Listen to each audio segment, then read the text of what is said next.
All right, what's up, Adam? Welcome to the show, man. Hey, thanks. Thanks for having me. Good to You know, see you.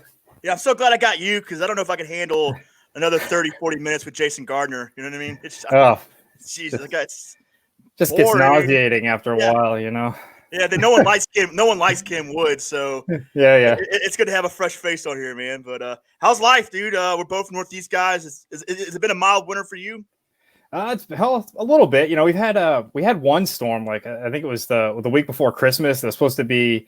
They were saying like, oh, 8 to 12 inches, and it just kept snowing. Next thing you know, we had 3 feet, and I'm like, Yeah, okay, that stinks. But it's mostly melted now because that's New right. England, and but we have like just random storms here and there. Like we got like an inch of snow last night, just randomly unexpected, but not too bad. Can't complain. Oh, Used to it. I'm just worried because it's like here too. We had a few snowstorms, but I mean it's melted and the lakes aren't exactly frozen right now, Hmm. and then they're supposed to be. So I hope that this is just the way it's going to be. But spring will still come when spring's supposed to come, Oh yeah. and not a prolonged winter because I'm ready to get back in the water. Oh yeah, I'm ready. And just had a fun week at the house with the had some, had our well pump go. So like we lost water for a little bit, and I'm just sitting there going, I just need to go fishing. And like a lot of that's in my basement. That's where my kayaks are. And Jason's kayak comes here because I'm Jason's official kayak rigger warranty plan, whatever. So comes to my house, we work on it. So it's cool like to have that set up. But I was down there working on plumbing instead of kayaks, and I'm like, we just need to get this stuff going. So Yeah. you know, Cool, man. Well, this is the first time on the show, man. Oh, it's actually your second time. yeah. I was the guy in the background Yeah, there. you're that guy in the background. If you don't mind, dude, just kind of like introduce yourself, who you are, what you done, that kind of shit. Sure. So my name is Adam Rourke. I fish with Jason Gardner's group, the Maniac Anglers, a great club. I'm the vice president of that. Been kayak fishing for a long time. Been fishing tournaments for even longer, probably about, I want to say this is my 15th year fishing tournaments. I started in the bass boat world, the glitter boats, and it's a really good time fishing with a roommate of mine in college. He had a boat and we'd go fishing and, really developed my passion for the sport and fishing in general. And then as college started winding down, like many college kids kind of realized like, I love fishing, but this boat is way too expensive. And I remember getting to a point where he was working on his boat. I was giving him money for gas and it wasn't not even making a dent in the boat. And he had a nice boat. I liked it a lot, but it was on the smaller side compared to some of the bigger ones. So I got out of college and I started having a realization like, this bass boat thing is not in the cards for me. I had student loan debt and all that stuff. And so my father-in-law actually bought a kayak and he's like, yeah, I'm going to use it to go fishing. And I'm like, oh, never even thought of that. And like, this is probably over 10 years ago or so. Back when like kayak attachments were like modified boat attachments, you're drilling a hole, you're plugging this thing in, you got to hopefully make it work. Hopefully it doesn't mess up the kayak. So like I started out of a Dick's Sporting Goods kayak and, just got addicted to it. Loves being close to the water, love the feeling when a fish is pulling you around. And so really kind of developed my passion for kayaks as well. Then I started fishing with a club in New Hampshire. Enjoyed that, had a good time. And then some life things came up. I took a season off and then, decided I was going to get back into it, like full on, bought myself a new kayak and, hit up the KBF event. I went to Pisaki, I want to say probably 3 or 4 years ago now. This was the first time I met Ken, the first time I met Jason. And Jason and I just kind of got talking after that, decided we're going to make the trip down to the national championship together. And so we did. We drove down to Kentucky Lake and it's just been nonstop ever since. He's who I travel with. And this season and the season before, I got to know Ken a little bit more. And so that's when our sort of friendship, if we can call it that, started, or our working relationships. They're my friends. I don't know. It's just weird. I don't know if Ken would agree. I don't know. But Ken and I like have similar taste in music. So we kind of got talking that way. And, the Maniac Angler stuff just sort of, it's just great. We have a great group there. And Jason and I started talking on some of our long road trips just about this idea of, and he was talking with Ken as well. So I don't make it sound like I started it, but like just about this idea, like, we're traveling all this way and we got so many of the guys in the club that we know if we could get them out here, they would really like impress some people. Like they would really put on a show. And that's kind of how the idea for elite kayak fishing got started. At least with my involvement anyways, is just, providing an opportunity that's like a higher stakes event that gives people the opportunity to travel without the commitment of, we drove down to Louisiana. That was over 30 hours, 4 of us in the van, 5 kayaks towing down and, over a week off for us. And we love it, but it's not in the cards for everybody to do that. Right. Like I don't have kids. I I'm like an adult child. I have minimal responsibility, so it's easy for me to go, right? But not for everybody, and it's a lot of money, and so it's a lot of risk involved too. And the chances of us going down to Caddo and making money, although this time next year, as we go into the championship this year, hopefully we have a better chance. But like you go down there and people fish these lakes their whole life, and we get there and we're like, we're not going to get to that level by the time they do, and it's so different down there for us. So we just wanted to. That's just kind of how I got here. Is like I'm just super dedicated and I want to share it with people.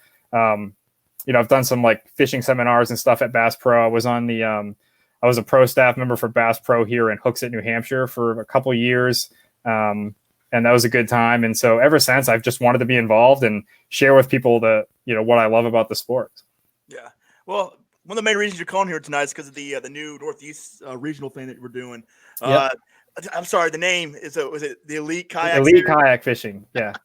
Oh, you guys can catch some shit for that one. Oh, you could. And it's fair. Like we had actually, after we did your podcast the first time, we were sitting in Jason's driveway and I kept joking, like we're like an 80s hair band trying to come up with a name, right? Like how are you going to do it? And, and you got coming up with the name itself is not hard, but then you factor in, like, it's got to be something that's not, douchey. It's got to be something that's, even though I don't know if we avoided that, but it's also got to be something that hasn't been done before. Right. And it's like, the more popular the sport gets, people are going to use terms. And then, we were focusing on the Northeast aspect and we're like, well, that really confines us if we pick that. And so let's just go with something general.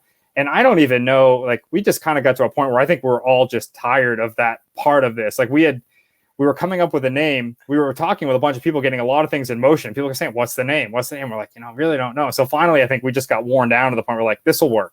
Like, let's go with this, like this works. So that's how we ended up there. It's not a jab at anyone. I know Jason said that in the podcast earlier this week. It's not a jab at anybody. It's not intended to be. It's honestly, there's nothing more to it than it worked. Like it works, and it's general. It can be expanded. It could be flexible, whatever. So yeah, no, I mean it is tough. I mean, like, because you want the name to be great, and it's annoying trying to figure out what you're gonna name it. Like, yeah. And there's so much of ours that use like acronyms, right? So it's got to be an acronym. Can't spell something. Can't be a swear. Can't be, similar to another, not so good phrase. And so those mind games just spin. And then next thing you know, like you're nowhere near a title. And it's like, screw it. We're just going to go for it. Like we started, Ken has been working on our website for a long time, like leading up to the launch. And we're just like, we just need something to make progress on this. And it was just kind of like, all right, here we go. Yeah, it really is one of those things. When I was trying to come up with names for the podcast, like that's not just the name. The name and the logo are like the worst and hardest part of starting anything, I believe. Yeah. Because I mean, like everything else is just content, but like the name has to kind of, or what you think it has to do. It has to be the cover of the book. It has to kind of give people an idea of what this is before someone can explain it to them. And then the logo, obviously, you don't want anything lame for a logo because you got a nice logo. People are gonna be like, "Well, I don't know about that." Yeah, exactly. But then again, I don't know how really important that thing is, anyways. Because I mean, eventually, like, it's the content is what's really going to dictate how successful something is, anyway. So I felt like I was putting so much time into the name and the logo that I was stressing myself out. Like I'm never going to launch this thing if I don't just decide this is what it's going to be. Right. Like you may not hook people with it, but you could definitely lose some people with it. Right. Like I think that's a fair thing. And honestly, once we kind of just agreed on the title or on the name for it, we really didn't kind of revisit it since, because I think we all kind of knew, like, we're kind of like middle of the road with it, but we just had to get past it. But now that it's out there, kind of like it, we have a group chat going all the time, just about making sure you help prepare for it. Like the past couple of weeks, we've been on there like mad, just getting stuff ready, producing some content for the blog and stuff that we'll be releasing, just to kind of make it more of like a well-rounded experience on our site, providing information. And we've been using like EKF, and it's kind of nice. Like it's short, sweet, doesn't spell anything weird. And so like it's growing on us, and hopefully it does for everyone else as well. But I've been really surprised by the, just the reaction overall has been super positive. Social media being what it is, you can try your best to predict how something's going to go, how something's going to be received. You never really know until it goes. So we're hopeful that people, even if they're turned off by the name, or just not sold on the name, they recognize like we're not marketers. We're just kayak fishermen that are really passionate about it, and we want to provide this option that we felt like was a gap in the Northeast fishing scene. And not a jab at anybody, not a criticism of everybody, not like a competition with anybody, but just something new altogether. And so that's how we got there. Yeah, but I mean, I'm really excited about this because, like, for a long time, I mean, the Northeast is the Northeast. We're way up here in like the this upper corner of the country, and everything mostly taking place down south in the warmer weather or the warmer climates or whatever. But like, it was tough for me to like really want to go travel and do all those faraway tournaments because I mean, I got so many great places to fish up here. I live so close to like just world class fisheries that I'm like. And not only that, but I can fish these, and I get the opportunity to, to have a chance to win instead of traveling to a brand new lake in a brand new part of the country that I have no idea what I'm doing. And the money, it's like, are you really going to cash a check? What are your chances of cashing a check? Because you're going against people who've been not only probably grew up in that area, but have been fishing tournaments at these lakes year after year after year, and they're competitive. And like, I just didn't feel like anytime I was traveling that I felt competitive. And so now this is the first season where I'm looking at these, these Northeast tournaments. I'm like, oh, wow, I'm competitive at these. There's a chance. There's hope for me. Yeah. And they're similar. I went out to East West last year and I was really surprised at how different the water was than here, even though like it was in the Northeast region technically. And I was just like really kind of like surprised, but like the more I've gone to like New York in particular, like I had caught a massive fish my first time at Lake George. And, it's different still, but it's similar enough that you don't feel like you are out of the running, right? Like you're out of the running. And then we got some events up in Maine finally, and people got a chance to see Maine. Like, I feel like Maine is such a massive state that even I live like 5 minutes from Maine. I could be in Maine and I forget how big Maine is, but also like it has like the wildlife up there and just the fishing up there is just incredible. And New York has been impressive. And I understand that like when the majority of people in like KBF or just in any club, when they reside in the South, it's hard to put on like a whole series of events up here. And then even last year, with COVID, seeing the challenges that KBF faced, just having so many tournaments to cancel and reschedule and the risk it put them in, like we totally understand that decision. But, it just, to us, in a way, it provided the perfect opportunity to finally get this off the ground. I've been working from home since last March. So like it gives me some more time to allocate to this and to help Jason and Ken get it going. And so it's just been kind of like, it's now or never, let's just go for it and show people. And, we're not closing it off to anybody. People can come compete with us. They can come see what we're talking about all the time. But also, like, if you look at our KBF events or just events in general in the Northeast, like the amazing amount of growth, it's just crazy. And like, I think Messalonsky in August when we were there, and even during COVID and everything, and we were seeing the people showing up, like just knowing they had to take a COVID test to get in Maine. Maine had some of the more strict restrictions, at least in New England anyhow. And, seeing the amount of people that got there despite that, we're like, holy crap, like this is Northeast, and Maine is probably the furthest distance for some people in the Northeast to get to, and they were still doing it and recognizing it. And it was just such a great event. We're like, man, we can't let this is like untapped potential, right? Like there's an amazing event. It's like, but why can't we do this more throughout the season? Like it doesn't have to be a ton of them, but like just an opportunity. And meeting the people from other clubs has just been great. Like everyone is that's one of the reasons I got out of the bass boat world too, is like I fished a club for, I want to say 4 to 5 years, and there's people that still would not even acknowledge me. Like I was a co-angler. They wouldn't talk to me. Now it's like, it's just so friendly. Like I know so many people through fishing and just traveling to these events, and and it's just great to know these people, to see them and connect. And that was something that was kind of missing from last year that I'm hoping can come back this year. But we're like, why aren't we spreading this more? And I just think it's the culture of it. It's just, there's just a great opportunity to do it. And so really excited about it. Yeah. It was funny because I had the same idea that you guys had. I had as soon as like COVID started and like the tournaments just started canceling, but I was still up here fishing, and it gave me a chance to really think about like what we had up here in the Northeast, and I'm like, dude, like why are we not doing something that's just like Northeast heavy? And it's two things. It gives us like just so much opportunity for all of us, but it also shows like the Hobie and KBF and everyone, like what they're missing up here. It's like one of those things like, all right, well, if you guys are going to come up here, we're going to do our own thing. And then when you guys decide that you guys want to come up here, you're going to have to beg us because we already got this shit figured out and we don't need you anymore.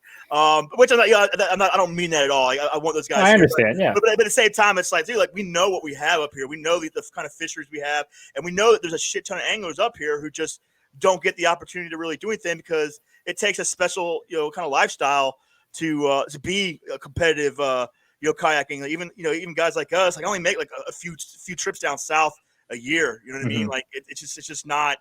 I'm not winning enough, or it's not feasible enough for me to like dedicate my life to that kind of, that way of life. So, so I just think it was a perfect time for like the Northeast to really just say, hey, we're just going to do our own thing because we have it up here. We got the people, we got the bodies, the water, we got everything we need to make the Northeast like a very strong, like regional, like regionally, was what I was really excited about. Like this is a regional thing. This is a strictly Northeast, tournament series. I think it's going to have like big numbers. I think so too, and just like. When we made sure we were all around our computer when we sort of announced it on Sunday, just to make sure that like if people had questions, we were there for them. But I mean, Facebook was just going off the charts with the people that were trying to get in our group, asking to be, because we have to just approve them. It's a public group. Everyone can see it. But like we have to just okay them joining.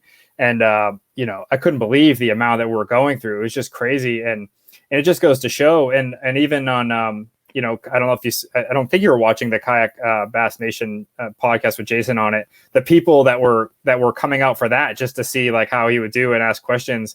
And it's just really been great to see. And it's been all week. It's been constant. And, it's really exciting. And, Jason, Ken and I, like we travel, like we're not afraid to make the long drives to places. And so like, that's never been really, we like the shorter drives. Obviously, I don't like being I love my van big time, probably a little too much, but like 35 hours in any vehicle, I think is generally enough. But we just saw an opportunity here. Like our clubs, our local clubs, like the Maniac Anglers and I believe Ken's club as well. Like they're expanding so much that we have to run 2 divisions this year. And so we're just seeing it. And it's like, we can sit around and wait for somebody to acknowledge it and figure it out, or we can just grab the bull by the horns. And we felt like we had, between Jason, Ken, and myself, and Matt Charette, who's helping us out with social media marketing and stuff. Matt's just great. We thought we had the connections and the standing within the sport to do it, even though most people don't know who I am. I've been around a while. I'm not like I have a real love-hate with social media just in general. So it's like I'm out there and people that fish with me know, and I'm active in like our group chats and stuff with the club. But like the whole, I just don't get too involved, especially lately. It's just a cesspool. But it's something that like we know enough people. We have the right idea. We've traveled enough. We've networked with people. And I think the important thing here too is with elite kayak fishing is we've gotten the right people involved. We're not 3 people holding an event on like other people's territory, so to speak. Or like we're not going to New York and holding an event ourselves. We're tapping into the great people that are in New York that run great events. And having it there. And New York's just an example, but we have it in New Jersey and all that stuff. But like getting people involved and harnessing just sort of the positive energy of the sport, it's just a no-brainer, honestly. And we're just really excited about it. We're not I don't know what our long-term plans are, but like we just want to have a solid year this year, see how it goes, and hopefully we pull the numbers. We're really hoping like we've got our payout structure set up for like up to 150 anglers. Like we are aiming big, and that's what we're hoping for. So hopefully people give us a shot.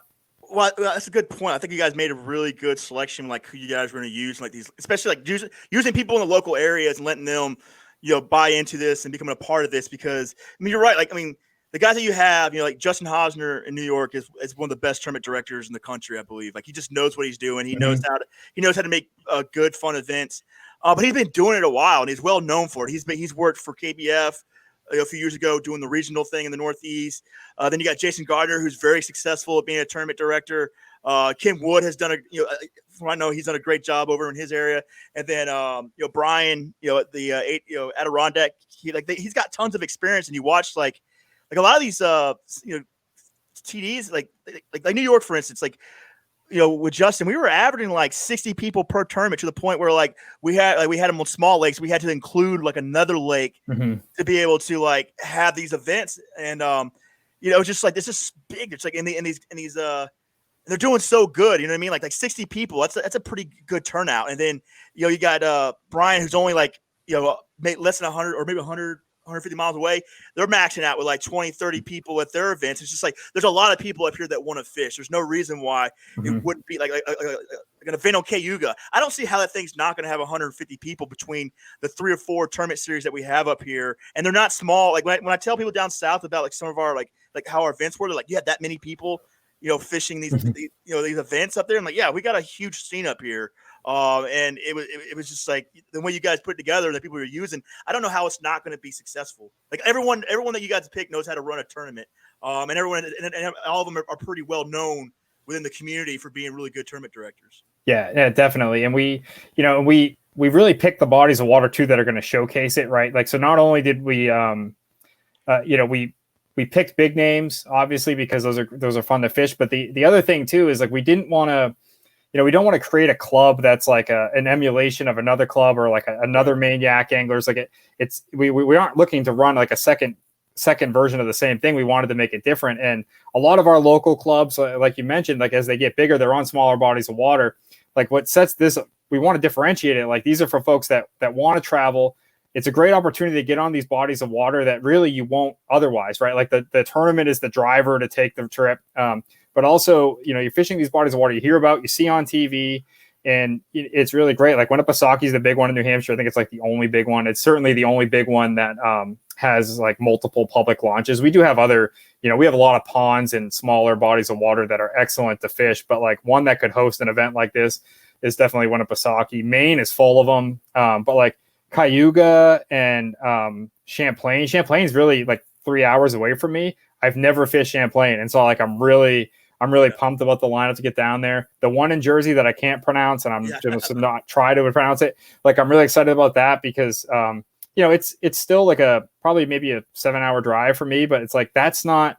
I'm like I really don't mind driving, and I think that's like a big key to being able to make it and traveling with the sport just in general. But like those are really like those are 3 days, I mean maybe a day or two off of work, 3 or 4 day turnaround to get home. Like those are really harmless trips. Like when you start getting over a week. Of being gone and that being the only way the trip down to some place is worth it. Like that gets really tiring on you.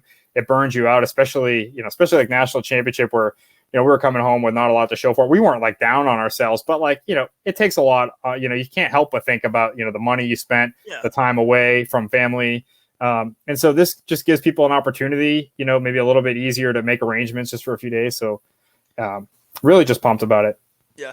Now how, as you guys are going forward, like, are you guys going to change up the lakes every year, or are these going to be like, whatever? Like, it's going to be we're going to do the same lakes every year. Like, what are you guys thinking? Because there's so much that you could do. Like, especially just the state of New York has like probably like 6-7 bodies of water that could be perfect for bigger tournaments. Yeah, I mean, I'm not sure yet, but I know we were discussing some bodies of water that didn't make the list this year.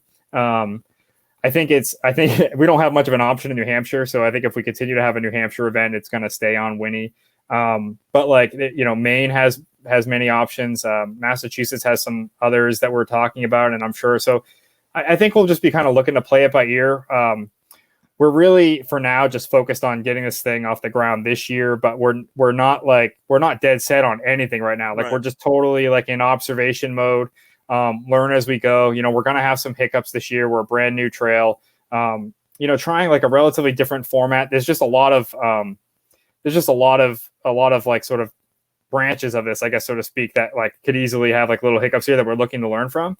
And if some of those are the lake itself, like maybe not necessarily the lake, like maybe it fished fine, but we found that folks weren't as welcoming on it. I don't know. I'm just spitballing here, but like, or if, we're going to listen to the people that are fishing with us as well. Like if they're like, hey, we got to get to here. Like we're telling you, this is the place. We have this event here every year, and the numbers that are put up.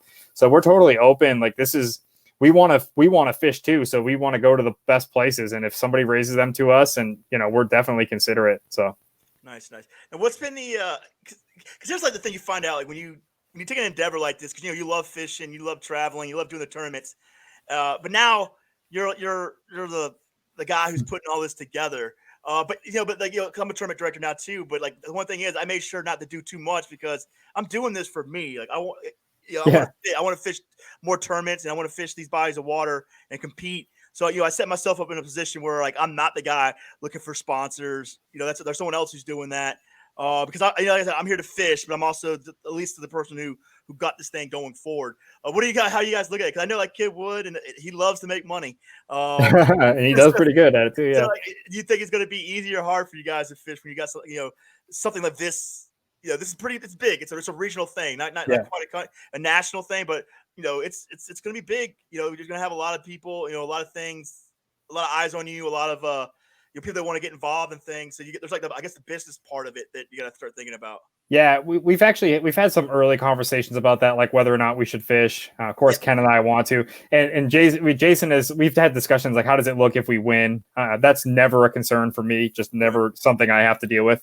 But for Ken, obviously Ken does great, and Jason usually finishes up there as well. And so it's something we've been thinking about, but also like, is it something we're even going to feasibly be able to get up there and pre-fish or anything like that? And it's really going to be like we're just going to have to play it by ear and see like how the tournament directors do. And we have a lot of faith in them. And we're here to support them, of course. But the first event, it might be a little bit of a learning curve when we should get down there, what we should have ready, what we need to order and all that stuff. And so, we'll see. Like it's kind of funny that like right now it's been so much of the focus has been on the planning that the actual fishing of it. When Jason raised it up in our group chat, like, should we fish these events? Like, it's like, we really hadn't thought of it, but we kind of understand the point. So, it's still an ongoing thing, but I would love to fish because, selfishly, these are a lot of bodies of water that I've been dying to get on, and I'm looking forward to the opportunity to do it. But, we also fish KBF. We also fish our local clubs and, some random, all the random events that come up throughout the year, like the challenges and stuff. We get into those. So, it's really just gonna have to wait and see. But as of right now, I'm planning to fish. But if I won't sacrifice the quality of the event to do so. So if I need to sort of bow out to make sure everything's running smoothly, then we'll definitely do that. Yeah, because I was thinking, because I mean, like no one wanted to go into it as a businessman, but eventually it turns into a business, whether you're making money or not. Like when you're the person who's running the shit, like it's just like, well, like the success and failure of this is on me. So if I don't run a good event, then nobody wants to do this. But at the same time, the whole reason I did this is because I wanted to fish these events. I mean, that's why it was brought up. That's why everyone pushed for this Northeast Inc. We wanted this kind of thing here. But it's definitely I can't wait to see like Ken negotiate. Yeah, he does pretty well. I mean, my whole family is from Massachusetts, so it's like Ken and I, like, I just the Massachusetts accent, all that stuff, that's just like kind of normal for me, and. But Ken's an awesome guy. He has a lot of opinions, which is fine. Like, but at the end of the day, he wants what's best for the sport. He's just like, where you stand with him. And, there's never really any question about that. And I have a ton of respect for that, just because, I can't stand sort of, putting on a facade or fake stuff, so it's good. It's a breath of fresh air, and he and Jason are good. I get to watch them bicker all the time. It's fantastic. I highly recommend it if anyone gets the opportunity. And normally I'm kind of a ball buster, but like with Ken around, I usually can just kind of kick back and watch. But like, we're focused. We have ourselves kind of broken out into specific roles. I'm the treasurer somehow. And I have like English degree, so I don't know how I ended up here, but I can do the basics, and I can develop like an Excel spreadsheet to do the math for me and stuff. But it's been really a big learning curve. A couple of weeks ago, we thought that we were going to become an LLC to make sure that we were all protected and doing all that stuff. Quickly found out like an LLC was way beyond what we were actually looking to do, and way more expensive. And we've invested and we plan to invest some of our own personal money into this just to get it off the ground. But what the LLC was requiring was like a bit too much. So it's like, we're all in it, like we're all dedicated to it. But we're figuring things out as we go, and the rules and stuff. And Matt Charette is really helping us out develop some relationships for things like sponsors. We all three of us, and Matt, as well as Matt, we have our own sort of our personal fishing sponsors, but we're looking for like the just trail endorsements that don't contradict with our personal ones, because sometimes that can be an issue. And so just making sure we're developing those with the right people, but also not being too quick to jump to one, right? Like making sure we have the right fit based on the trail, based on the guys we have, and stuff. So it's been kind of nice to be having conversations versus like kind of being desperate, so to speak, jumping at the first thing. So it's definitely been a really unique situation that, I'm really happy to be a part of. really excited to get fishing, which is like the worst time to be excited because we still Yeah. have a little ways to go. But It's got like 2-3 months. Well, yeah, some of you guys are going down to Florida to fish in the next few weeks, but yeah, I'm not. I'll be heading down to Lake Murray in February, so I'm Okay. trying to get my season started a little early because Yeah, I'm not sure I'm gonna do it. For one, I don't have a kayak right now because I sold mine, and my kayak won't be done until like April. They don't start shipping them back out until April. So I'm like, I'm not sure. So, but what do you got coming? I got a Old Town Sportsman, the big water, was it 132 or something like that? Like it's a bigger boat. This is the one with the motor in the middle. No, this one has pedals. Oh, okay. Oh, the big water, right? The big Okay, waters, yeah. the big waters, yeah. So I got talked into getting that, so I'm pretty excited. But I'm not gonna have it until April. That's when they start sending the spring shipment here. So I don't know what I'm Right. able to do. So I was looking forward to the you guys did have something posted for April in the beginning, but I guess because of the whole COVID thing, you had to rearrange the schedule just a little bit. Yeah, some states are still kind of like closed off for permits and things, and Yeah. it just and then the most challenging part right now is like what the restrictions are today may not be the same tomorrow, and depending on what hysteria is going on, or and I'm not trying to downplay COVID. I'm not like a conspiracy theorist, but the restrictions have just changed so fluid. It's like trying to prepare for anything a few months in advance right now is just really difficult. So trying to keep it safe and is confident in our plans as possible, and just going to the places that are a little bit more realistic, but also kind of recognized by not having events, like the money you're losing, and sort of balancing that out. And some states are a little bit more open to recognizing that than others. Yeah. So some people are going to ask, like, what is the relationship between this trail series and KBF? Yes. Yeah. We're a KBF partner. And we have, this is not anything that we didn't launch this in any sort of retaliation or competition to KBF. Jason, Ken, and myself, we have a great relationship with KBF. Chad, we don't have any issues with Chad or anything like that. We just saw, an opportunity to do something. We are, like I said, a KBF partner. And one of the things that you'll see in our rules, if you go to our Facebook page or our website itself, we follow all KBF rules. And one of the things that's really important to us, even at our local club, Maniac Anglers and beyond, is like, if being a KBF partner trail is one of the things that we take very seriously about it, is we follow KBF in terms of their rules and guidelines, things like catch boards. This year we are catch exclusive. And the reason for that is, like, if we're going to be a partner trail and we're going to, try to get interest or drive interest into KBF events, then our tournaments, as much as possible, this is our belief, is that they should emulate as much as possible a KBF event. Like, one of the things that we used to have challenges with is before we would allow motors, is a great example. And then we would have a KBF event locally and people would show up and they're just getting blown away because these people had motors, right? Like, we're trying to emulate the competition as much as possible so that they don't have shell shock when they get there by these people with their kayaks decked out. So it's something that we do and that we're really proud to be a part of. But, Jason's had some conversations with Chad that this, just to make sure there's no swirl, that this is not, and by no means like an attempt at them. We have a good relationship with them. We all fish KBF and plan to a lot this season. So it's all good. Yeah. So what about now the payout scale? Can you break that down real quick to people? Because I know some people are going to be interested in that. Like, what are your guys, as far as now, what do you guys have? So the pay, without going into like the specific position, so the entry fees are going to be $125 for an event, and then $175 for our championship event. And we thought that this would be kind of a good middle ground between like a local club event and then some of the larger nationwide events. And the payout, we want to be very transparent. So, like, there's a lot of specifics on our website, and there's a lot of specifics, I think we posted it on our Facebook as well. We're looking to return a 96% payout to the events. So we're being very transparent about that. And I won't get into too much. I mean, I could open the spreadsheet and tell you, but I want to be careful with that just because I don't want to misquote it. But we're trying our best to be very transparent. And the reason it's 96% and not 100% is we have, there's just a reality of things that we need to buy to support the trail. We need to provide support, permits, banners, stickers, whatever it is that we're going to do. And so we do break it down as specific as we can at the moment on our page, and just sharing with everybody, we have to pay our Fishing Chaos stuff. And, so we are making a move to Fishing Chaos, which it's been really great working with them to get our stuff set up. They've been phenomenal. We did like Attorney X, but again, part of our KBF partnership is we want to emulate that experience, get used to using that and stuff. So We do have, I can actually bring up some of the payouts if you want to know, like some of the first place based on a certain amount of anglers. We can do that. So I think we started off at 50 anglers. First place is 1,925. And then we go all the way up to 150 anglers. And then the first place prize there will be 4,025. And then as we go over, I'm looking at the spreadsheet here. Sorry, you can't see that.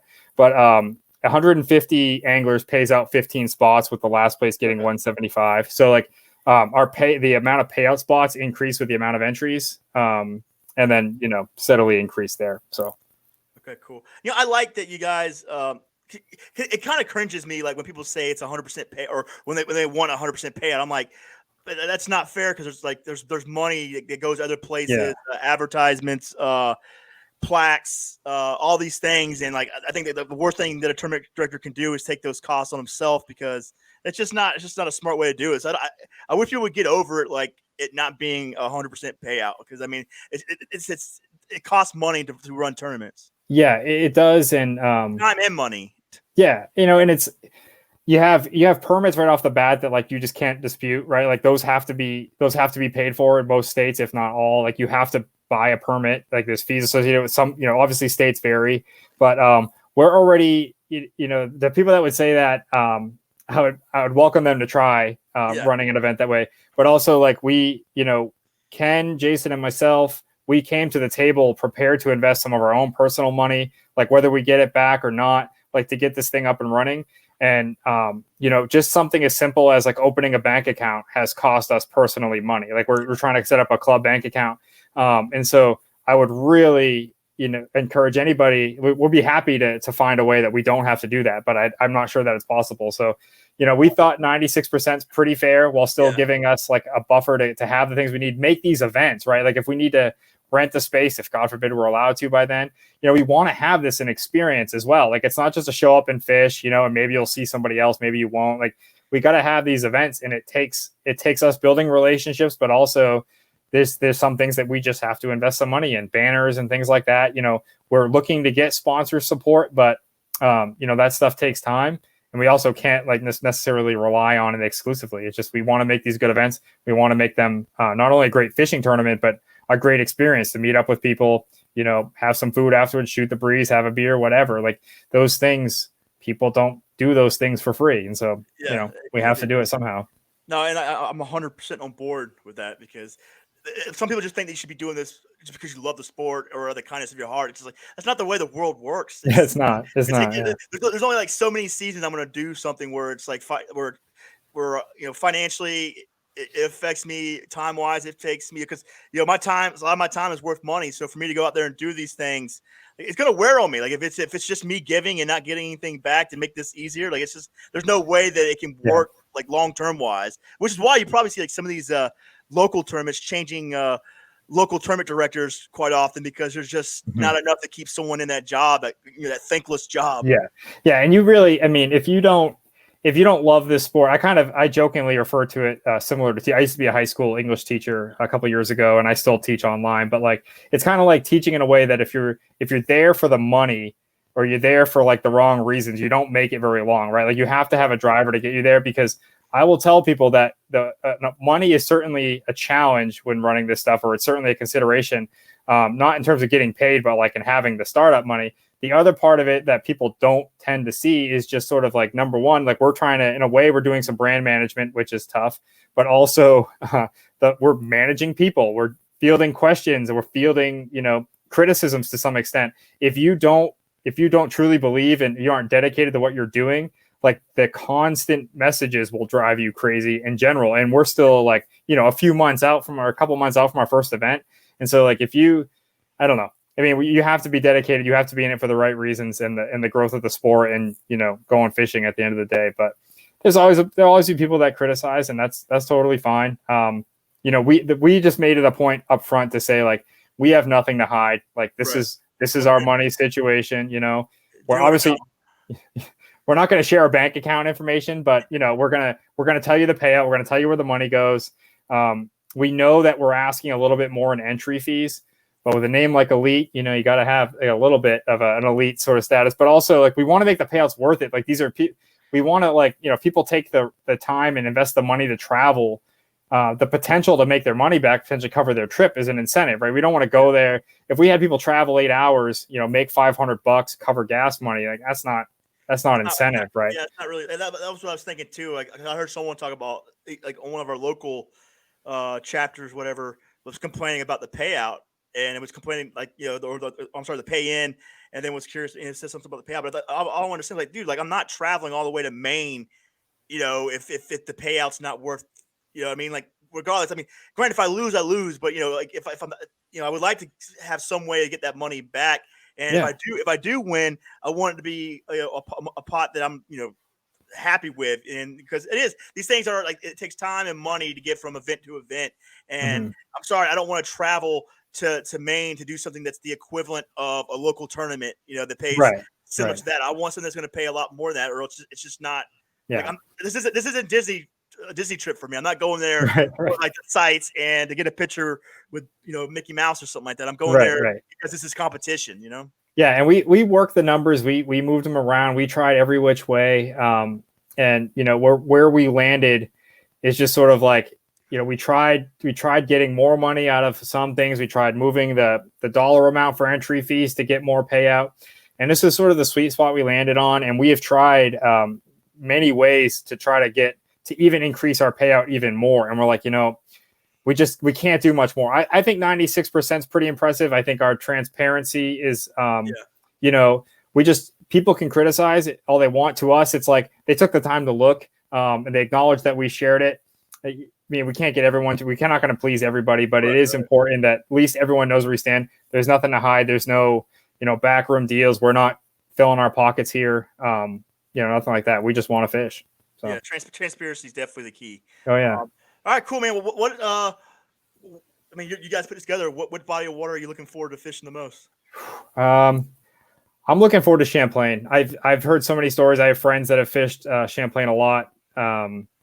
Maybe I'll be talking to them about some tips. I don't know, but I've been by it before. I've driven by it and I've seen it, and it's kind of crazy. It's about 3 hours away from me. It's massive, and I've just somehow, every time I'm going by it, I'm just going by it, not fishing it. But I'm looking forward to checking out just all of them. Cayuga is one that I've heard a lot about.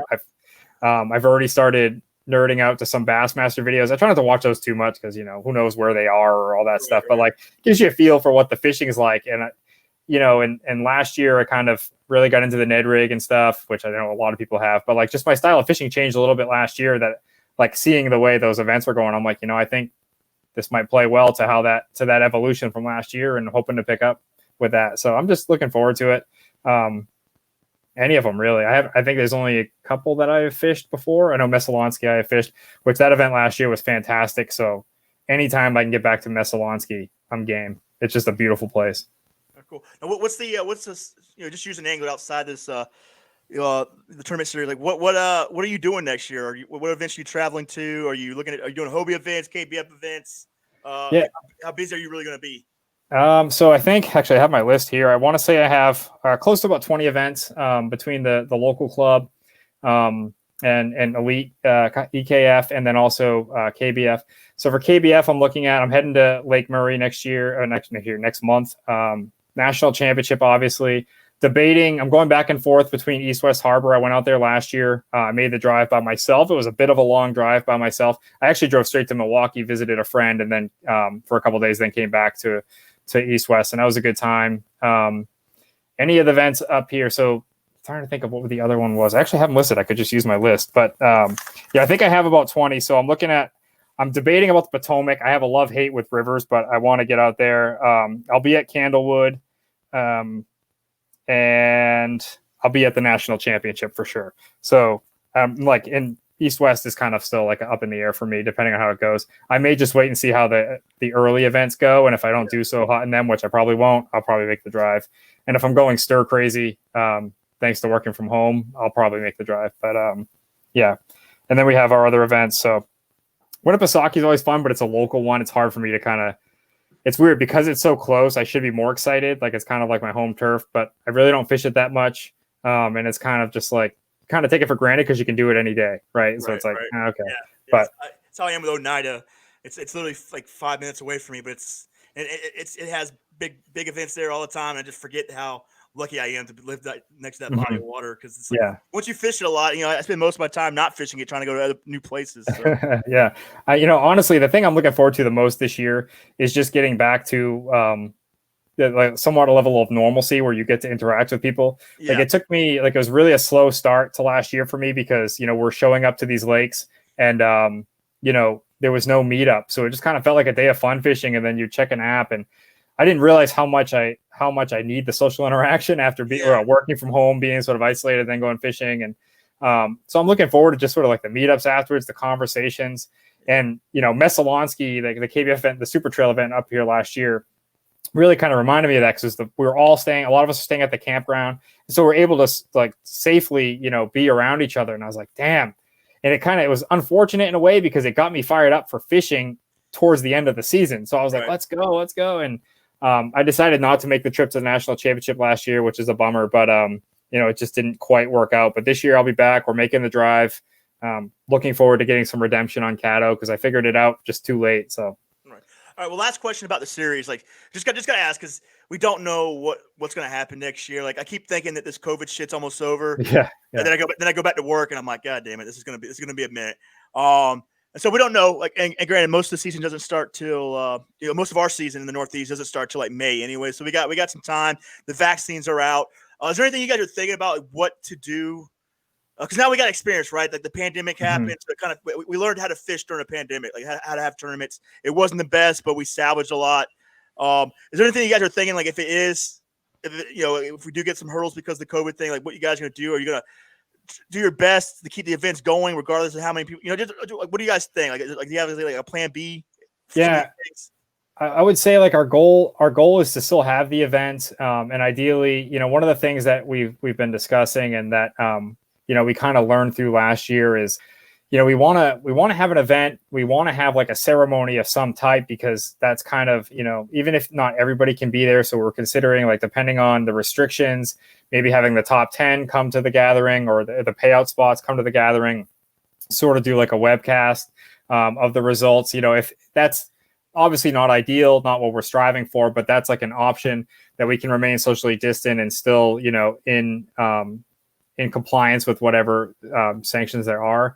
Worst case scenario, we do like a podcast, not a podcast, but like a web call or like a Zoom thing where we announce everybody on through Facebook or whatever, where we're all remote a little bit after the fact. But ideally, we're planning our events with spaces to have the ceremony afterwards, or the get together afterwards, and the award ceremony afterwards. So we're kind of preparing for anything. Hopefully we can all be together and enjoy a beer and just talk about what went wrong that day, which typically is my conversation. So, that's what I'm looking forward to. And hopefully that's going to happen. So. All right, cool, man. Well, I appreciate your time. Is there anyone you want to thank right now that makes fishing easier for you? I'll thank my sponsors real quick. Bonafide Kayaks. I love my SS127. I'm not trying to sound like a NASCAR driver here, but like switched to that kayak a couple years ago, and it's just been awesome. Got the motor guide on the front. They're not a sponsor, but if they can, feel free to call me. But also Yak Attack, that honestly is one of the brands I've been using the longest in kayak fishing, even before they became a sponsor. They've pushed things so far for kayak attachments. I just can't thank them enough. And, the team on Yak Attack and Bonafide, they're just great guys. And thank all the guys in the club, Maniac Anglers, Ken, Jason, Matt Charette, for all of his help with this stuff. Just really looking forward to it this year. Really excited about it. And thank you, of course, Josh, for having me on the show. Genuinely appreciate it. Yeah, man. Well, I appreciate you guys. This is I don't know if Jason told you, but I've been up his ass for just months. Like, dude, you guys have anything yet? Do you guys have anything? Because I was trying to put together my local trail series. I'm like, look, dude, I gotta pull the trigger on this. You guys got me, and he gave me like some weird shit written on a Burger King napkin. Oh, his technology skills. I mean, if nothing else, that's what Ken and I provide. But like, when we were going over like the Facebook post, like just launching it and stuff, he's taking pictures of his screen, and we're like, you don't know how to do a screenshot, and that's just working with Jason. So, I can't think enough. I'm so excited. Like, I got my eye on at least 2 events, 3, just depending on what happens and stuff. But I'm stoked, and I'm stoked for the Northeast, because these events, I think they're gonna not have a good turn. Not only are they gonna have a good turnout, but I mean, like at one event, we're looking at having Ken Wood, Matt, all of them, Brundle, Matt Conn, all these guys, Rob P, like all these guys who've been really successful the last 2 years are all going to be battling it out in the Northeast. And, it's just, I can't wait to go see Derek Brundle on Cayuga. You know what I mean? Like, it's going to be a great time. So, I mean, I think it's going to be a, some great events with really great anglers. I mean, these guys are well known throughout the country. Like we got a national champion coming here. We got the 2 rookie of the years coming up here. We got the weird guy Kim Wood coming up here. I mean, like it's just like who knows? Is Casey Reed going to come up and play with us? He's not too far from the Northeast. Yeah, looking forward to like just showing people that we can fish and not like we go down south and have a fluke event, but establishing the Northeast as like true angling talent, the stuff we know that gives us an opportunity to show that. So, I know Jason had the thing last year with, no respect for the Northeast and all that stuff, but like, it's time to elevate our anglers our way. And then, and they're more of a name when we're more of a name when we show up down south or those other events and bring people up here. So it's just a way like, just to bring more attention to us and the fishing we have up here. We have amazing fisheries that get discounted because they freeze for a couple months a year. But it's like, no. There are monsters here. There are big fish here. And our bodies of water are awesome. Some of the clear waters that we get to fish, and you head south and it's like a milkshake. It's like, you guys, and they call it clear water. I'm like, you guys don't know clear water. Like come up north and see some clear water. And so, if nothing else, we're just hoping it brings more attention and just garners more interest. So. All right, cool. Well, I can't thank you enough, Adam. Good luck with everything. Definitely be talking to you soon. If not, I'll definitely see you May 8th at Cayuga. All right, looking forward to it. All right, brother. I'll talk to you later. Take care. Thank you.